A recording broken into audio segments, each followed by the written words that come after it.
यसपालिको बजेटले सुन चाँदी हिराका गरगहनामा के कर हटाए के कर थपे त्यसको बारेमा डिटेलमा यो भिडियोमा डिस्कस गरौँ है त। बजेटले के परिवर्तन गर्यो भनेर बुझ्नका लागि हिजो के थियो त्यसको बारेमा छलफल गर्यौं।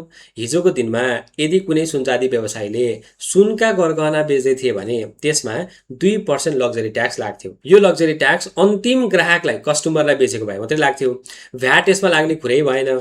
हिराको केसमा यदि हिरा अथवा अरू बहुमूल्य रत्न जडित हामीले कुनै गरगहना बेच्दै थियौँ भने त्यस्तो केसमा 13% भ्याट पनि लाग्थ्यो, तर लग्जरी ट्याक्स लाग्थेन। र चाँदीको गरगहनाको केसमा विलासिता शुल्क लग्जरी ट्याक्स पनि लाग्थेन र भ्याट 13% त्यो पनि लाग्थेन। आउनुहोस् त यो नियमलाई एउटा प्र्याक्टिकल इक्जाम्पलबाट बुझ्ने कोसिस गरौँ। जस्तै चम्किलो सुनचाँदी पसलले अर्को कुनै A1 सुनचाँदी पसललाई यदि सुनका गरगहना बेच्यो भने लग्जरी ट्याक्स लाग्थेन। हिरा अथवा बहुमूल्य रत्नजडित पत्थर बेचेको भए भ्याट लाग्थ्यो। चाँदीका गरगहनाको केसमा लग्जरी ट्याक्स पनि लाग्थेन, भ्याट पनि लाग्थेन। यो लग्जरी ट्याक्स विलासिता शुल्क कुन बेला मात्रै लाग्थ्यो भने यदि कुनै पनि सुनचाँदी पसलले अन्तिम ग्राहकलाई सुनका गरगहना बेचेको भए बिक्री मूल्यको 2% विलासिता शुल्क अथवा लग्जरी ट्याक्स लाग्थ्यो। हिराको गरगहना बेचेको भए 13% भ्याट लाग्थ्यो। चाँदीका गरगहनामा त्यस्ता कर केही थिँदै थिएनन्।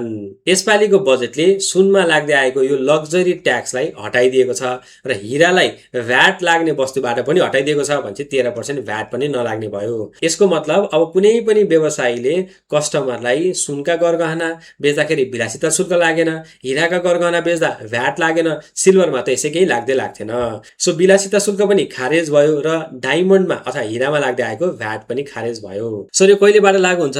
विलासिता शुल्क चाहिँ असार मसान्तसम्म हामीले एप्लिकेबल गराउनु पर्यो, श्रावण 1 बाट खारेज भयो। हिरामा लागेको भ्याट चाहिँ बजेट लगतै खारेज भएको छ। तर बजेट 2083-84 ले अब सुन चाँदीको व्यवसायमा नयाँ कर लिएर आएको छ जसलाई हामी सिप प्रबन्धन शुल्क भनेका छौँ। आउनुहोस् त सिप प्रबन्धन शुल्क कसलाई लाग्छ, कहिलेबाट उठाउने त्यसको बारेमा छलफल गरौँ। यसपालिको बजेट अनुसार सुन चाँदी व्यवसायीले सुनका गरगहना र चाँदीका गरगहना, सुनका गरगहना मात्रै होइन है, चाँदीका गरगहना बेच्दै हुनुहुन्छ भने यसको बिक्री मूल्यमा तपाईले 0.5% का दरले सिप प्रबन्धन शुल्क भनेर उठाउनु पर्ने हुन्छ। फेरि सुनका गरगहनामा पनि र चाँदीका गरगहनामा पनि तपाईले बिक्री मूल्यमा 0.5% तपाईले के गर्नु पर्यो? सिप प्रबन्धन शुल्क भनेर उठाउनु पर्यो।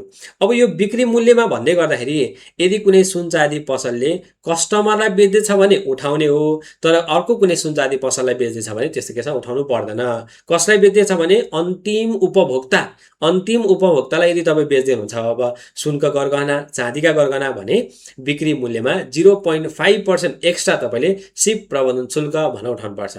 सो यो लागू कहिलेबाट हुन्छ? यो सिप प्रबन्धन शुल्क चाहिँ श्रावण 1 2083 बाट सबै सुनचाँदी व्यवसायीलाई लागू हुन्छ। निचोड भन्नुपर्दा हिजोको दिनमा सुनको कारोबारमा लाग्दै आएको विलासिता शुल्क खारेज, हिरामा लाग्दै आएको भ्याट पनि खारेज। अब साउन 1 गतेदेखि सुन र चाँदीका गरगहना वस्तुहरू बेच्ने बेलामा अन्तिम उपभोक्तालाई बेच्दाखेरि बिक्री मूल्यमा 0.5% सिप प्रबन्धन शुल्क भनेर सबैले अब कलेक्ट गर्नुपर्छ।